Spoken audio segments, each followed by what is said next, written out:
All right, Dave, sounds good. Thank you. Fox 31's Greg Nieto tracking the windy conditions for us tonight. He's live out at Highway 72 and 93. And he has more on how firefighters along the foothills are hoping to avoid any problems tonight. Greg.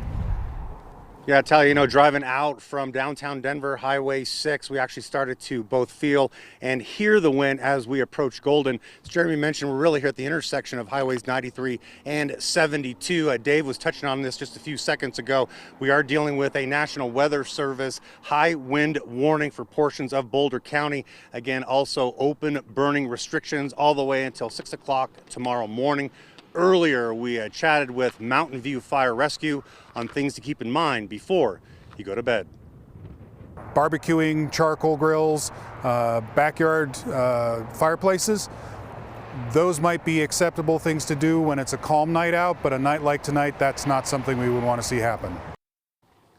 Again, Dave was mentioning the pinpoint weather alert evening, really tonight through early morning hours, talking about those wind gusts, specifically here in the foothills and in the mountains. Greg Nieto, Fox 31. All right, Greg, thank you.